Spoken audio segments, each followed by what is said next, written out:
Good evening. आज तुम लोग स्टार्ट किया है। Good evening. जैसा कि तुम लोग को पढ़ाया गया था पिछला बार ग्राफ का क्वेश्चन, ठीक है। आशा करते हैं तुम लोग सभी का बन गया होगा। आज हम लोग पढ़ेंगे 3.3 का इक्वेशन निकालने का, क्वेश्चन नंबर 2 और 3, ठीक है। 2 और 3 में जो इक्वेशन है, ठीक है, उस इक्वेशन पर हम लोग को सवाल निकालना है। मतलब स्टेटमेंट सवाल है, वाक्यों में लिखा हुआ है, और उससे हमको क्या निकालना है, इक्वेशन यानी समीकरण। जब वो इसको समीकरण निकल जाएगा तो समीकरण का हल जैसे हम लोग करते हैं वैसे करेंगे, ठीक है। इस तरह से हमारा ये 3.4 में भी है, 3.5 में भी है, 3.6 में भी है, ठीक है। तो पहले हम लोग स्टार्टिंग करते हैं 3.3। ऐसा हम लोग 3.1 में भी बनाए हैं, 3.2 में भी बनाए हैं। अब हम लोग स्टार्ट करते हैं 3.3 का। जैसा कि यहाँ लिखा हुआ है क्वेश्चन नंबर 2, 3.3 का क्वेश्चन नंबर 2, एक्सरसाइज 3.2 सॉरी 3.3 का क्वेश्चन नंबर 2। ये अलग सवाल है पूरा सा। क्या है, 2x + 3y = 11 और 2x - 4y = -24 लिखा हुआ है। 2x + 3y = 11 और 2x - 4y = -24। उसके बाद क्या बोल रहा है, को हल कीजिए, और हल करने के बाद बोल रहा है कि m का मान ज्ञात कीजिए। तो y = लिखा है क्या, mx + 3। तो हम लोग उसको बाद में देखेंगे, पहले इसमें x और y का वैल्यू निकाल लेंगे। तो इसको हम लोग लिखेंगे समीकरण 1 और इसको लिखेंगे समीकरण 2। यहाँ देख रहे हैं 3, यहाँ देख रहे हैं 4, तो इसमें 4 से गुना करेंगे, इसमें 3 से गुना करेंगे। तो लिखेंगे क्या, समीकरण 1 में 4 से तथा समीकरण 2 में 3 से गुना कर, क्या है, दोनों अलग अलग है इसलिए जोड़ने पर। तो इसमें 4 से करेंगे तो 4 दूनी 8x, 4 तिया 12y, 4 11 44, 3 से करेंगे 3 दूनी 6x, 4 तिया 12y, 24 तिया 72, लेकिन माइनस में। अब ये मेरा कट गया, ये दोनों जुट जाएगा तो हो जाएगा 14x। इसमें से घटेगा तो 12 में 4 घटेगा तो कितना हो जाएगा, 8, और ये हो जाएगा 6 में 4 गया तो 2, यहाँ माइनस। देयरफॉर x = -28 बटा में 14, 14 दूनी 28, दैट मीन्स x = -2। लिखेंगे हम लोग समीकरण 1 में x का मान रखने पर।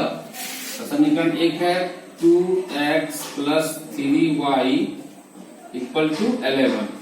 तो 2 गुना क्या है x का मान, तो -2, इसको ब्रैकेट में रखना होगा, + 3y = 11। तो हमारा हो जाएगा 2 दूनी 4 यानी -4 + 3y = 11। ये -4 इधर आएगा तो क्या हो जाएगा, -4 इधर आएगा तो क्या होगा, 3y = 11 + 4। तो यहाँ हो जाएगा 3y = 15। Therefore y = 15/3। तो 3 बचे 15। y का मान कितना आ गया, 5 लिखेंगे। अतः x = -2 और y = 5। अब इसी में सवाल दिया हुआ है क्या, कि y = mx + 3, इसलिए y = mx + 3, y = mx + 3 में हमको m का मान निकालना है। तो क्या करेंगे, y का मान कितना है, 5, m गुना -2 + 3। तो ये +3 है, +3 है, इधर आएगा तो क्या होगा, -3 होगा। तो हम लिखेंगे 5 - 3 = -2m।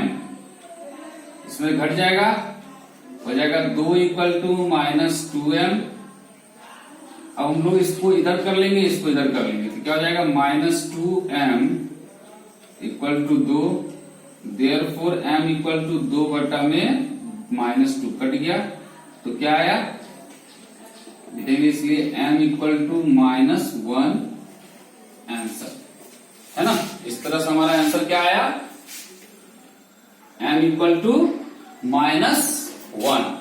तो यहां तक जैसे हम लोग इक्वेशन का हल कर रहे थे उसी तरीका से हल किए, सिर्फ ये वाला जो हम लोग किए हल, यह क्या किए हैं, तो इक्वेशन का जो वैल्यू आया उसको पुटअप किए, तो हमारा आंसर आ गया। ये समझ में आ जाना चाहिए क्योंकि पहले ही बना चुके हो तुम लोग इसको, ठीक है। नेक्स्ट बता रहे हैं, बोल रहा है निम्न संख्याओं में रैखिक समीकरण युग्म बनाइए, उनके हल प्रतिस्थापन विधि द्वारा ज्ञात कीजिए, ठीक है। पहला क्वेश्चन है, दो संख्याओं का अंतर 26 है और एक संख्या दूसरी संख्या के 3 गुनी है, तो उन्हें ज्ञात कीजिए। दो संख्याओं का, तो इसको हम लोग मानेंगे क्वेश्चन नंबर 3 का पहला, लेट माना कि पहली संख्या इक्वल टू x, दूसरी संख्या इक्वल टू y। प्रश्न क्या बोल रहा है, प्रश्न बोल रहा है दो संख्याओं का अंतर 26 है, तो x minus y equal to 36। अब यहां पर कौन बड़ा है कौन छोटा है हमको नहीं पता, क्योंकि क्वेश्चन में नहीं बोला है कौन बड़ा है कौन छोटा, तो समझ के चलो कि बड़ी संख्या पहली संख्या हुई, दूसरी संख्या उससे छोटी संख्या हुई, ठीक है। इसलिए x minus y equal to 36 लिखे। तो दूसरी संख्या, एक संख्या दूसरी संख्या की 3 गुनी है, एक संख्या यानी पहली संख्या दूसरी संख्या की 3 गुनी है। फिर यहां क्या जाएगा, फिर पहली संख्या दूसरी संख्या की 3 गुनी है, मतलब ये ऑलरेडी 3 गुनी है, तो y को 3 से गुना कर देंगे तो दोनों बराबर होगा। नहीं बोल रहा, पहली संख्या दूसरी संख्या की 3 गुनी है, मतलब ये 3 गुनी ऑलरेडी है, तो इसको बराबर करने के लिए क्या करेंगे, 3 से गुना करेंगे, तो यही बोला, तो उन्हें ज्ञात कीजिए। तो हम लोग क्या करेंगे, प्लस में इधर आएगा तो माइनस में हो जाएगा, तो इधर क्या बचा, कुछ नहीं यानी 0। तो इसको मान लो इक्वेशन फर्स्ट, इसको मान लो इक्वेशन 2। हम लोग क्या देख रहे हैं, यहाँ पे -3y है, यहाँ देख रहे हैं y है, इसमें 3 से गुना करेंगे, इसमें 1 से गुना करेंगे, और क्या करेंगे, घटाने पर, क्यों सेम साइन है, तो लिखेंगे समीकरण 1 और समीकरण 2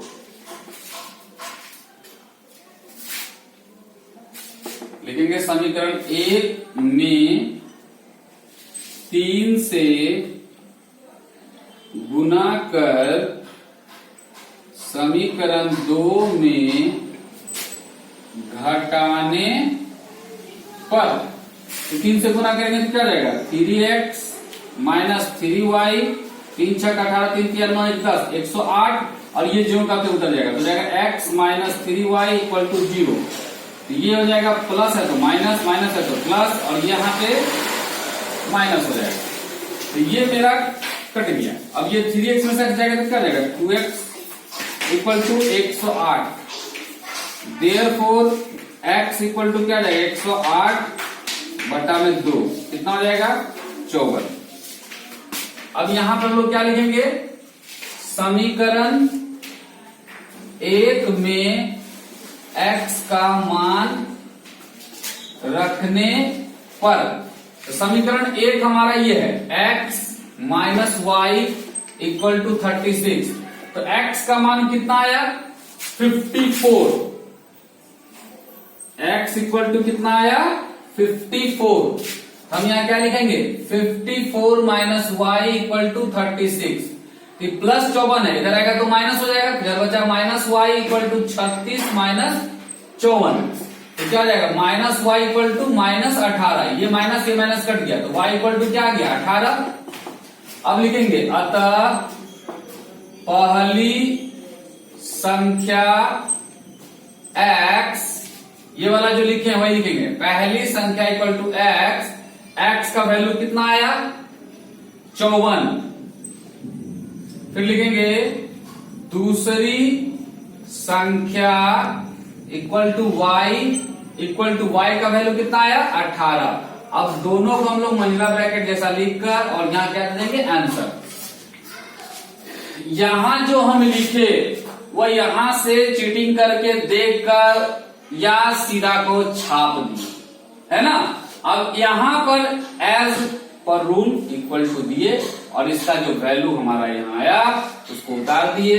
इसी तरह यहाँ जो y का वैल्यू है उसको उतार दिए। ठीक है। अगर किसी प्रकार का यहाँ हम मात्रक लिखते, मान लो मीटर, किलोमीटर, रुपया, कुछ भी जैसा सवाल में रहता तो उस तरह से वहां भी लिखना पड़ता। ये समझ में आया। इक्वेशन जैसा बोल रहा था, दो संख्याओं का अंतर 26 है, एक संख्या दूसरी संख्या की 3 गुनी है। अब देखो पहली संख्या 54 है, ये 18 है, दोनों को घटाएंगे तो 36 आएगा और 18 का 3 गुना 54 है, तो 54 मान लो हम इधर लिख दिए और बराबर 18 लिख देंगे। तो किधर गुना करेंगे 3 से, इधर ही ना करेंगे, इसीलिए हम लोग y इंटू 3 किए, है ना। अगर इसमें करेंगे तो हमारा इक्वल कभी नहीं होगा, इसलिए ऐसा करते हैं। समझ में आया बात। ठीक है। दो संपूरक कोणों में बड़ा कोण छोटे कोण से 18 डिग्री अधिक है, उन्हें ज्ञात कीजिए। पहला बात तुम लोग को जानना होगा, पूरक कोण और संपूरक कोण। पूरक और संपूरक कोण। पूरक और संपूरक कोण। पूरक कोण मतलब हुआ कोण ए प्लस कोण बी इक्वल टू 90 डिग्री, और इसमें होता है कोण ए प्लस कोण बी इक्वल टू 180 डिग्री।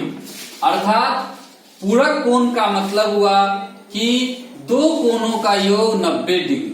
संपूरक कोण का मतलब हुआ दो कोणों का योग 180 डिग्री। इस क्वेश्चन में मेरा संपूरक बोल रहा है।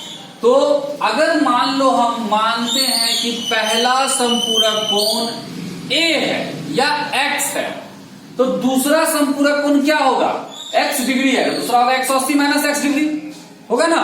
तो हम इसी तरीका से मानेंगे। इस चीज को आपको पहले नोट कर लेना है। ठीक है। तो हम सवाल बताएंगे ताकि तुमको दिमाग में आए। क्लिक कर लो। ठीक है। तो इस तरह से संपूरक कोण दो कोणों का योग 180 डिग्री होता है। तो लेट 3 का 2, लेट माना कि पहली संपूरक कोण इक्वल टू x डिग्री, तो दूसरी संपूरक कोण बराबर 180 डिग्री माइनस x डिग्री होगा। ठीक है। क्योंकि अभी तुरंत आपको बताया इस बात को। तो प्रश्न बोल रहा है, प्रश्न क्या बोल रहा है। अच्छा, इसमें हमको क्या करना है, माइनस करके भी लिखने का जरूरत नहीं, x और y लेके चलना है ना। हम लोग क्या करेंगे, इसको y डिग्री मान लेंगे। ठीक है। एक x है और एक y है। तो दो संपूरक कोण है, इसका मतलब हम लोग क्या लिखेंगे, x प्लस वाई, डिग्री भी आने देंगे अभी हम। ठीक है। x plus y equal to 180 degree. ये मेरा इक्वेशन फर्स्ट आ गया। अब ये 180 कहां से आया, ये बात हम बता चुके हैं कि दोनों कोणों का योग 180 डिग्री के बराबर होगा। अब दूसरा सवाल बोल रहा है कि बड़ा कोण छोटे कोण से 18 डिग्री अधिक है। तो मान लो कि बड़ा कोण x है, यहां लिखो फिर अगेन, तो x minus y equal to 18 degree. ये मेरा समीकरण 2 आ गया। ठीक है। क्या मान लेंगे कि पहला कोण ही बड़ा कोण है। तो पहला कोण में से अगर हम दूसरा कोण को घटाएंगे तो मेरा 18 डिग्री आएगा। दोनों इक्वेशन आ गया। अब लिखेंगे समीकरण, चूंकि दोनों सेम है इसलिए लिखेंगे समीकरण 1 और समीकरण 2 को अलग अलग है इसलिए जोड़ने पर हो जाएगा x plus y equal to 180 degree, x minus y equal to 18 degree. दोनों कट जाएगा, यहां बचेगा 2x equal to 8 9 198 degree. Therefore x equal to 198 degree by 2। काटेंगे 2 9 18 2 9 18, है ना। तो मेरा x इक्वल टू क्या आ रहा है, 99 डिग्री। फिर लिखेंगे समीकरण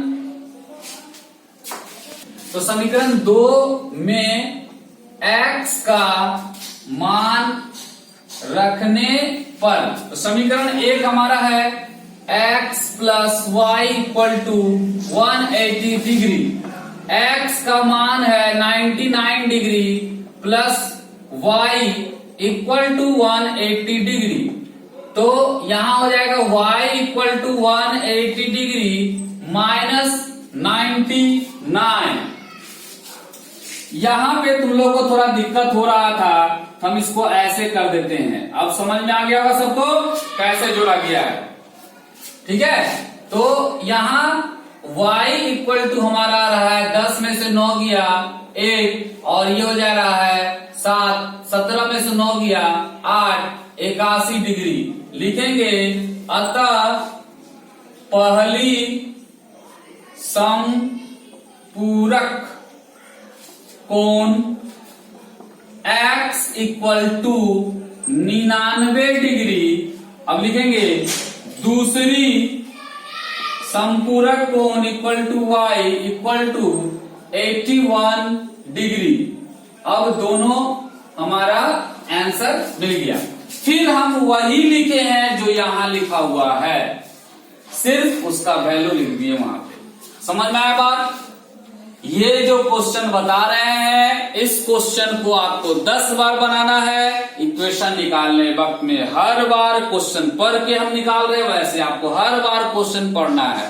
क्वेश्चन पढ़ के अगर आप इक्वेशन तक कर लेते हो तो ये हल तो तुम पहले ही सीख चुके हो, इसलिए इसको निकालने के लिए हर बार क्वेश्चन पढ़ेंगे। आप अगर वीडियो देख रहे हो उस समय भी क्वेश्चन को देखेंगे कि सर ऐसा बोल क्यों रहे हैं, यहाँ पे क्या बोल रहा है। यहाँ बोल रहा है दो संपूरक कोण में बड़ा छोटे कोण से 18 डिग्री अधिक है, तो सर ये तो इसके बारे में बोला है, लेकिन इसके बारे में नहीं बोला, तो सर ये कहां से ले आया है? तो संपूरक बोला, इसीलिए हम लिखे, बता चुके तुमको पहले ही कि दो कोणों का योग पूरक होता है। दो कोणों का योग अगर 180 डिग्री हो तो संपूरक होता है। तो यहाँ संपूरक लिखा तो दो कोण, पहला कोण और दूसरा कोण, दोनों कोणों का योग कितना होगा? 180 दिए। क्यों? क्योंकि संपूरक बोला, अगर पूरक बोलता तो 90 देते। क्लियर? ओके। नेक्स्ट क्वेश्चन, एक क्रिकेट टीम के कोच ने 7 बल्ले तथा 6 गेंदे 3800 रुपए में खरीदी। बाद में उसने 3 बल्ले तथा 5 गेंदे 1750 रुपए में खरीदे।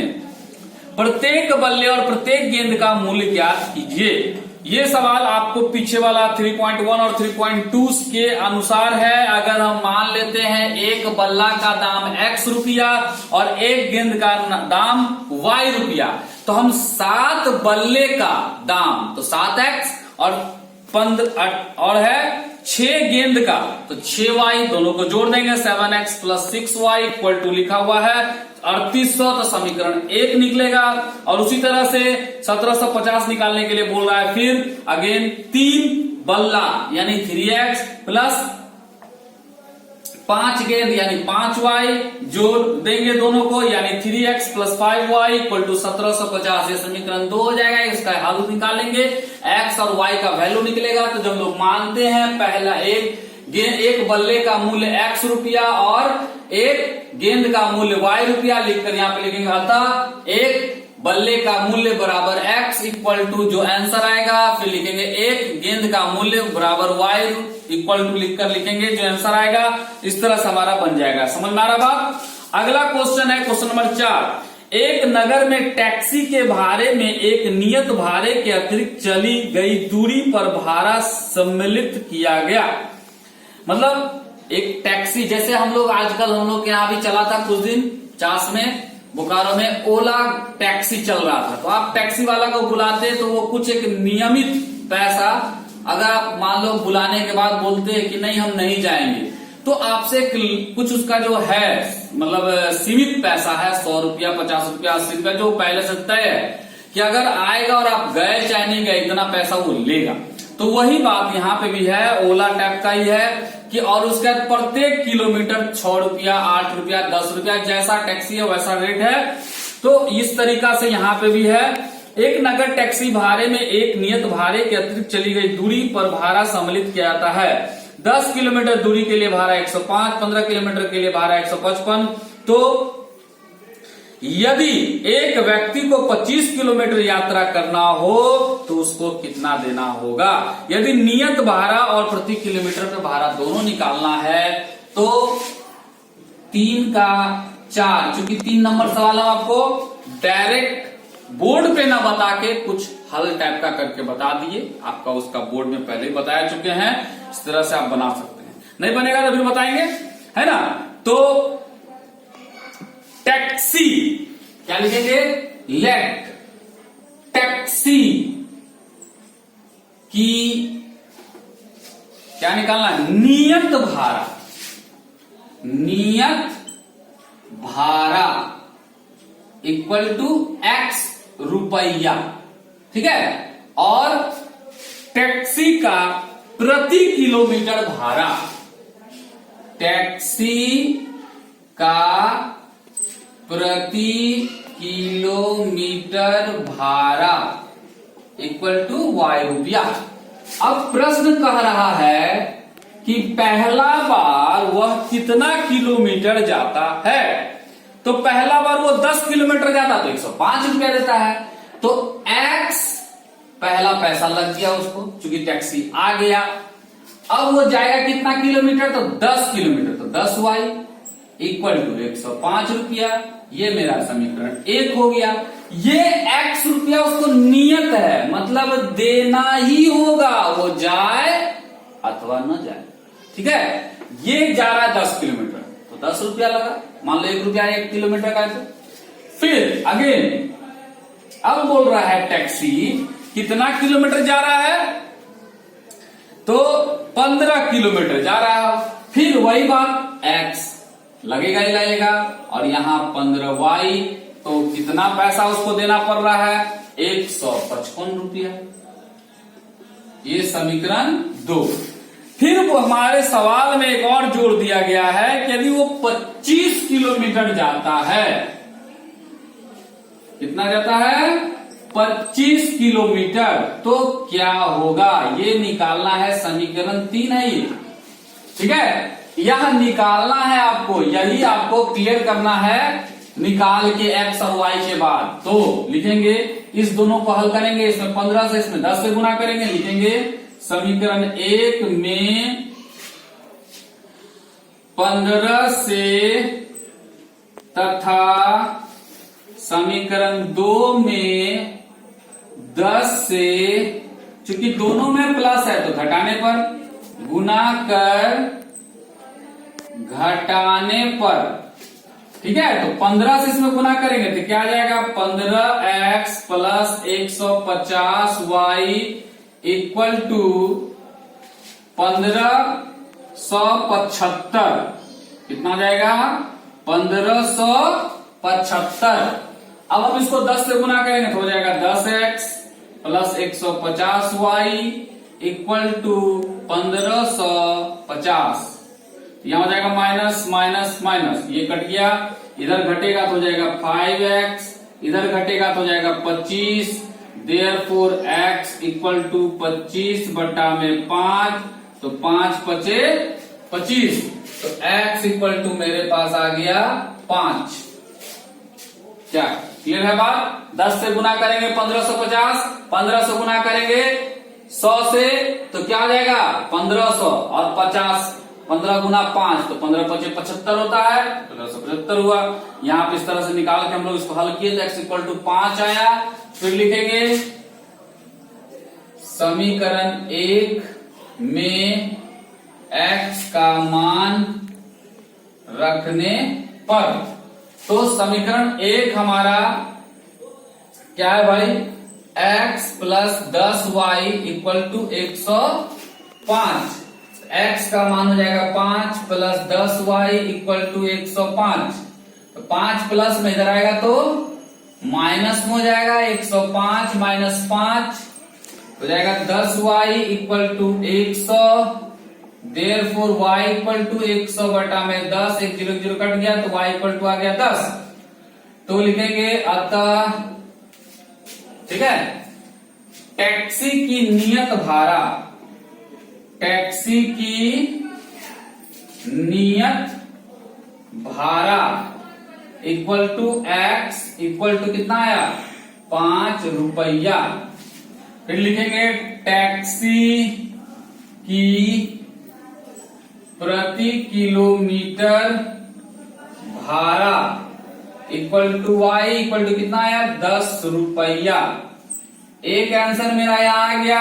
फिर लिखेंगे यहां पे समीकरण 3 में x और y का मान रखने पर, तो समीकरण 3 क्या है x प्लस 25, यहां हम देंगे क्या इक्वल टू, ठीक है 25y।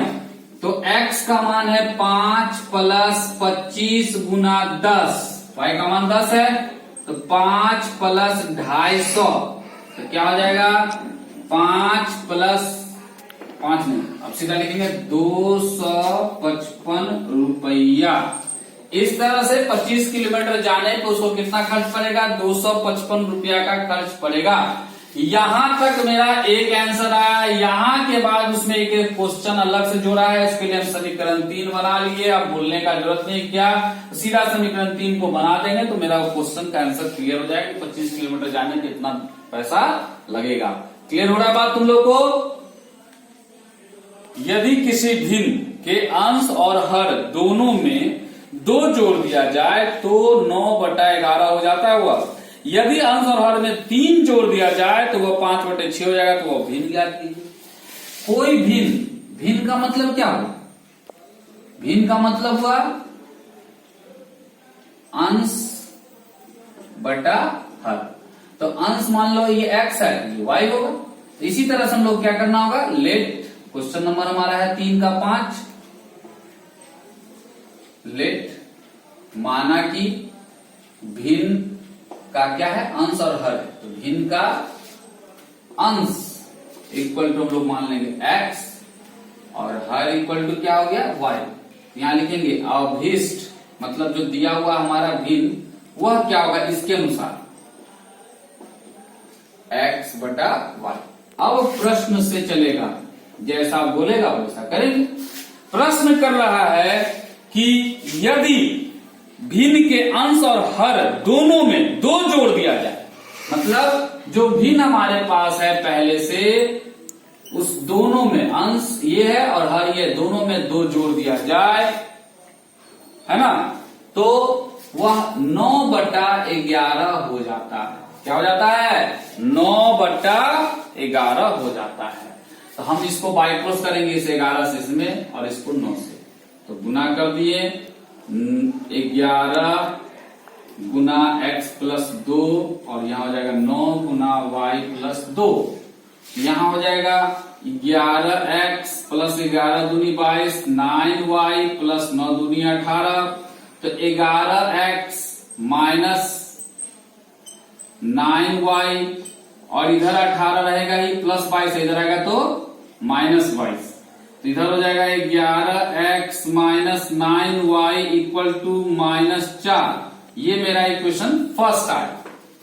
फिर इसी तरह दूसरा बोल रहा है यदि अंश और हर दोनों में 3 जोड़ दिया जाए, दोनों में क्या जोड़ दिया जाए 3, फिर क्या बोल रहा है x प्लस 3 और y प्लस 3, तो क्या बन जाता है 5/6। क्या बन जा रहा है 5/6। तो हम क्या करेंगे 6 से इसको गुना करेंगे और 5 से इसको गुना करेंगे। करते हैं 6 गुना x प्लस 3 इक्वल टू 5 गुना y प्लस 3, तो क्या हो जाएगा 6x plus 18 equal to 5y plus 15।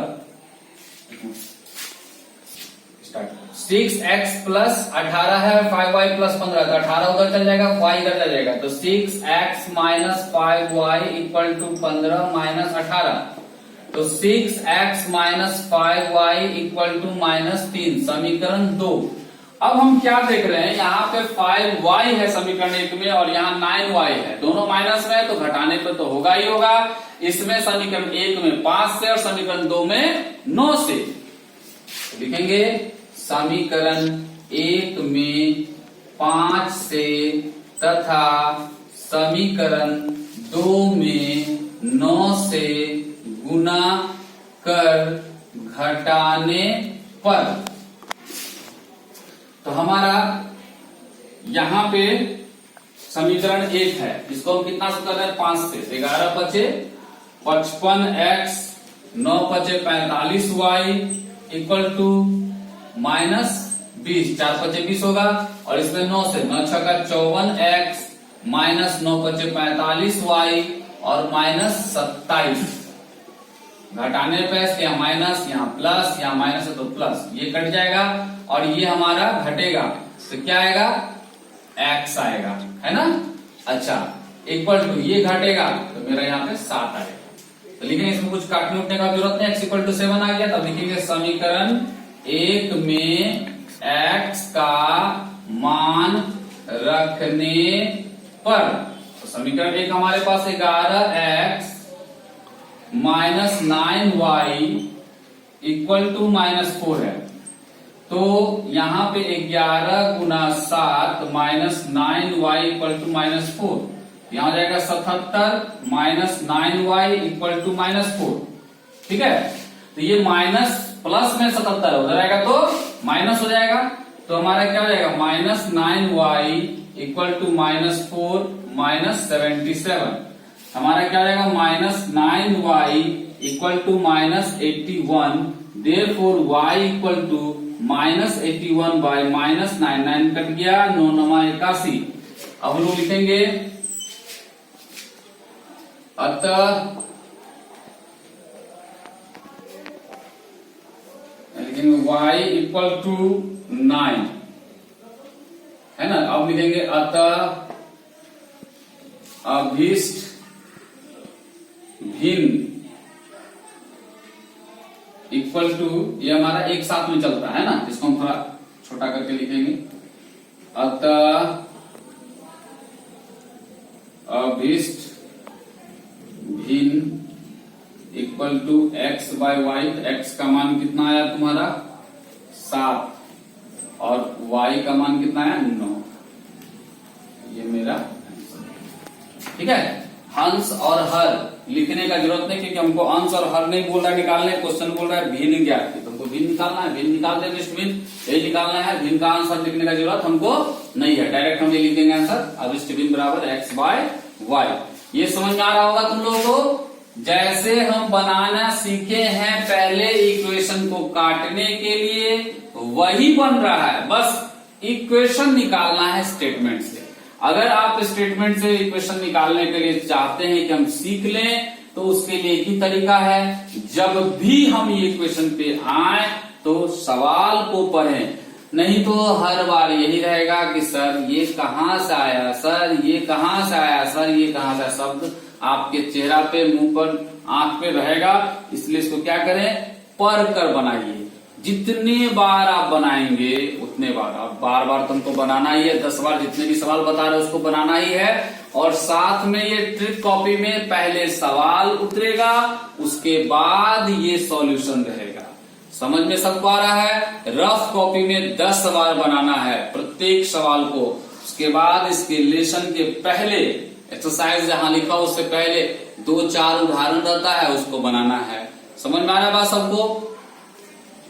5 वर्ष बाद जैकब की आयु उसके पुत्र की आयु से 3 गुनी हो जाएगी। 5 वर्ष पूर्व जैकब की आयु उसके पुत्र की आयु से 3 गुनी 7 गुनी थी। उनकी वर्तमान आयु ज्ञात कीजिए। तो सबसे पहले हम लोग जैकब और उसकी पुत्र की आयु को मानेंगे। लेट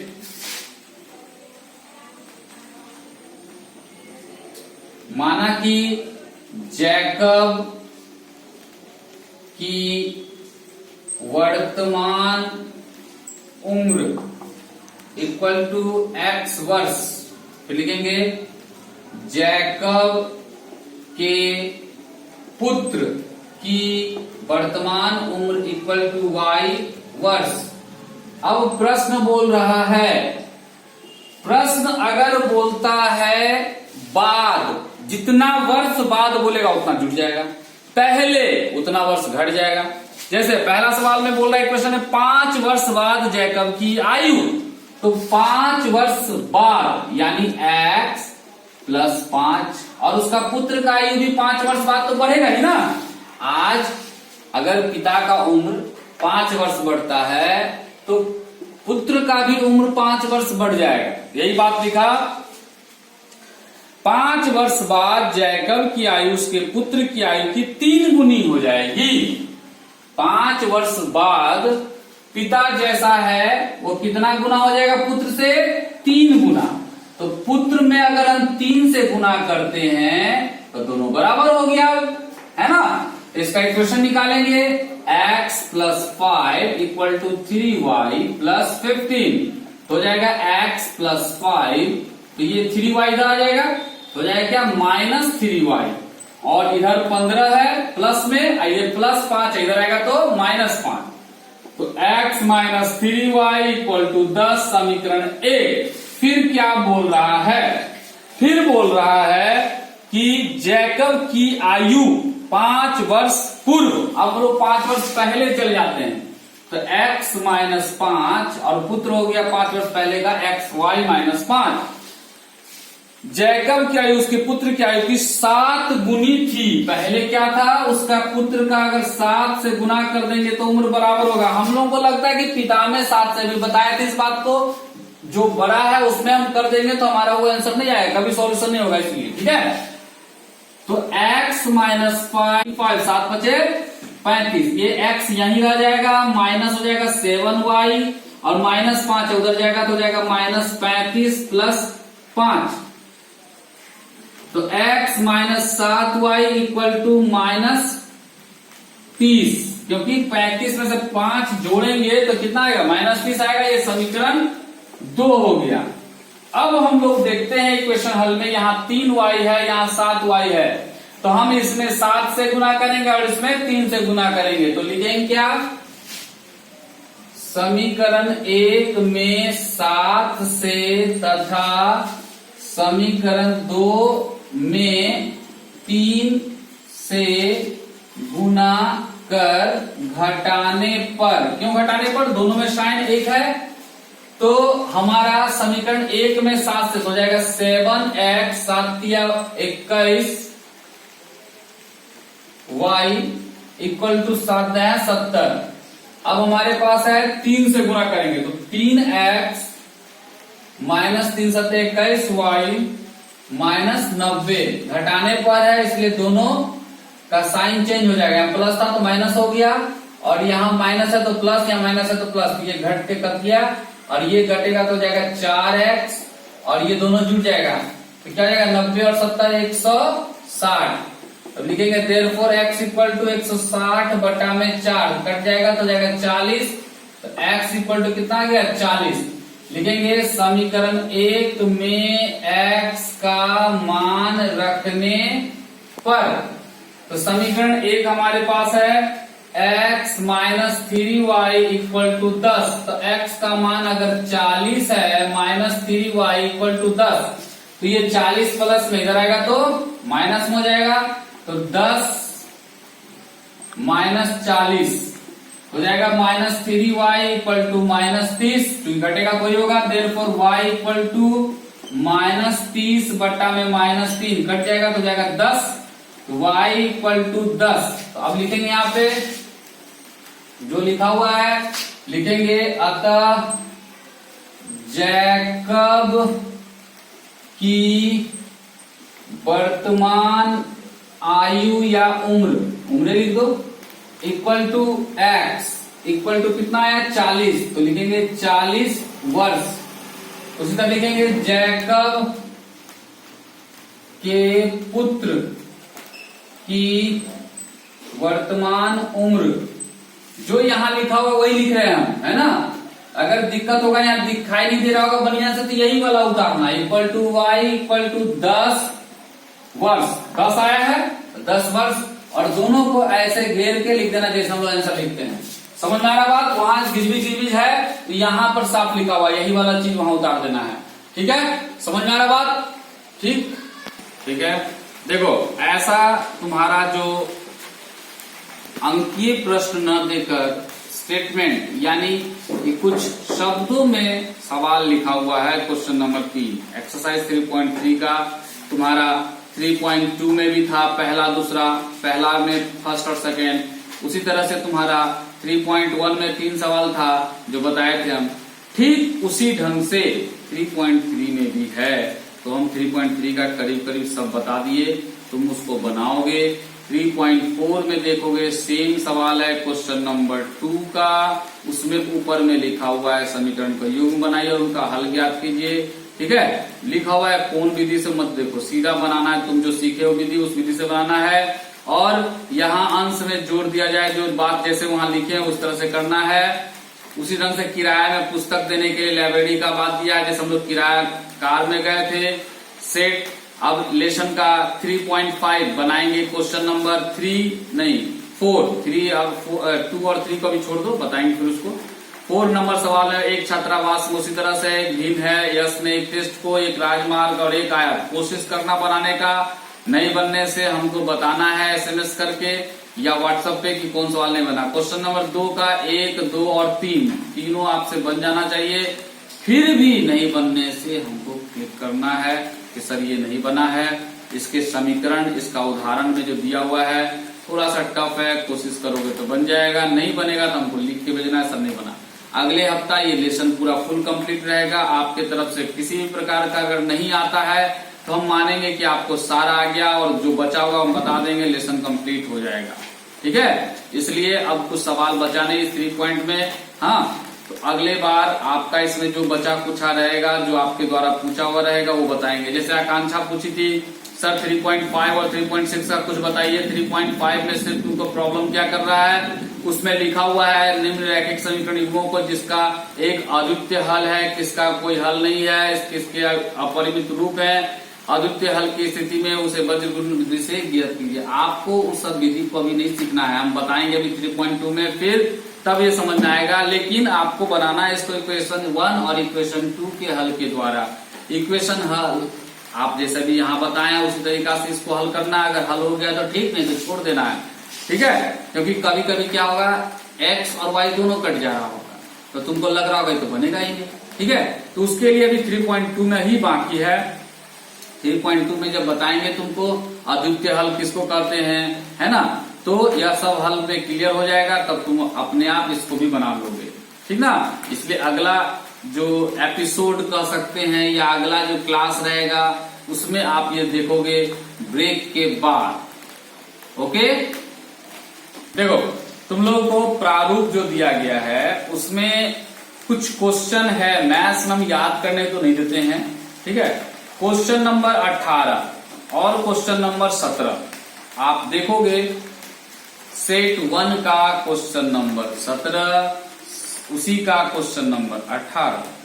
ठीक है, देखोगे आप शायद सीख चुके हो, है ना, तो उसको क्या करना है, सॉल्व कर देना है और सॉल्व करके उसको बनाना है। ठीक है, यही आपका वो याद करने वाला चीज है, ये टेस्ट है।